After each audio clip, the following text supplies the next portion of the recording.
that's for sure.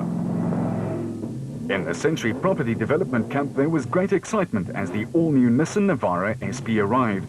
The 4-litre machine has been long overdue, and one could hardly wipe the smile off Mark Corbett's face as he showed off the Blue Beast, which he and his crew hope will take them to the next level, challenging for the South African National Championship in the SP class. Yeah, well, it's great excitement for the Century Property Development's racing team. We finally got our SP Nissan. We've been waiting since the beginning of the year. I've been driving a Class D bucky up until now, which was quite a bone shaker for Nissan, but very reliable. But now that we've got the SP, I think there's two major things we need to overcome. One is obviously the setup on the dampers. We're running a slightly different setup to Nissan. Obviously, no, it's a fast package.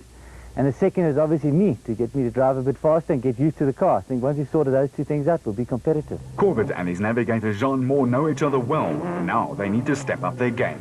John and I have been racing together in the car for quite a few years now. We started off originally in '93 with an old SVM Jeep, and we built up quite a big relationship. I think our kind of mode in the car is quite relaxed. That is until Jean gets us lost. Then it gets quite heated and we start arguing.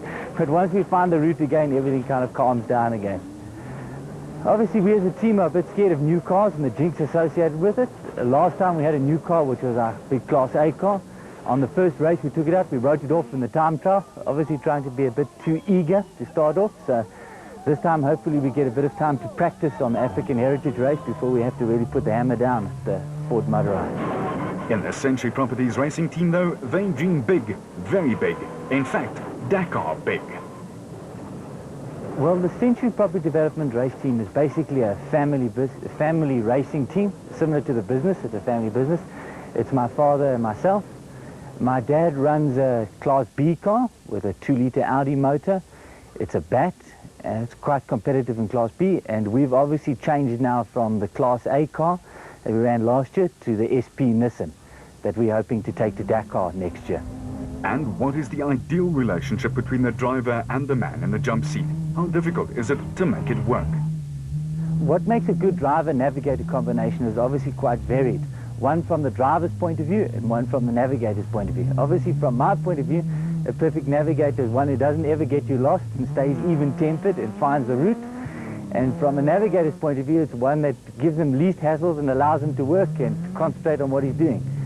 So on the whole, I think Jean and I make a good team because we're quite even-tempered in the car. And on the majority of the time, we stay on the route. And obviously, I do my job and don't get us crashed or broken. And he does his job and keeps us on the road. It's definitely a team effort to get this car to a winning position, and it's probably 50-50. What are their expectations for the 400, which has always had the reputation as a tough route with little time to relax? Well, the Ford Motorrad 400, we hope to do reasonably well, and it's going to be our first event in this car. So obviously we're not going to put the hammer down too hard because we haven't sussed it out yet.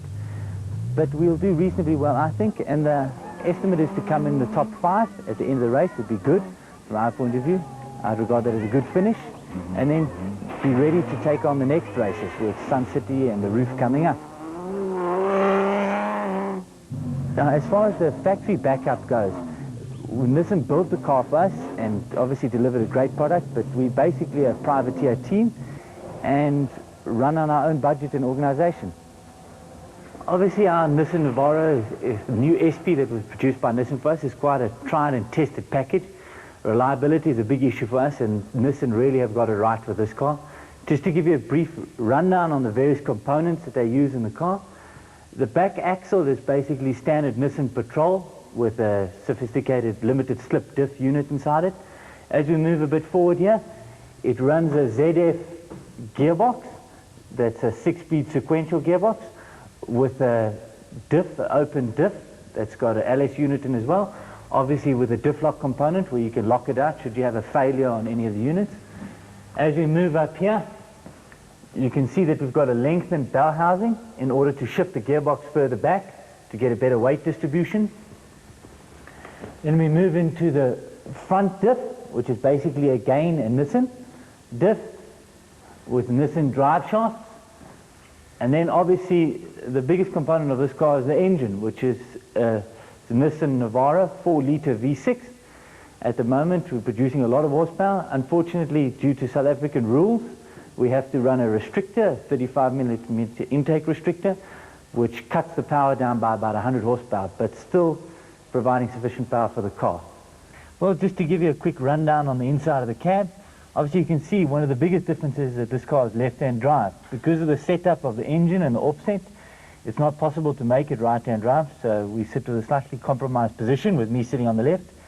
But obviously it's a lot more scary for the navigator than me, I think, because he thinks he should be driving the whole time and sitting on the wrong side. But it's quite easy to adapt to, I found. Obviously the gear change is quite easy with the sequential gearbox, just simply forward and backwards to change up and down. So that's relatively simple.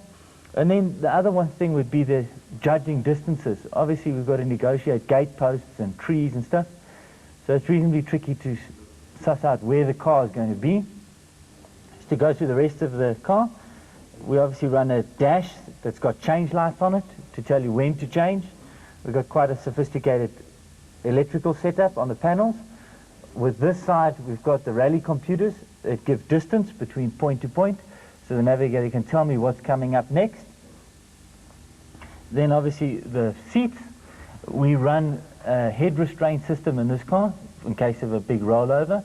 And then onto the cage. The cage is obviously an integral part of the car and allows us to keep our foot flat through the corners and stuff, knowing that we're safe. This cage is built out of chromoly and will withstand quite a serious impact. The other big fact about this car, which is a benefit to us, is that we completely sealed off from the fuel cell, which sits behind us. For Dakar spec, this car carries about 500 liters of racing fuel, so obviously it's quite comforting to know that it's outside of the cab if we have a big smash.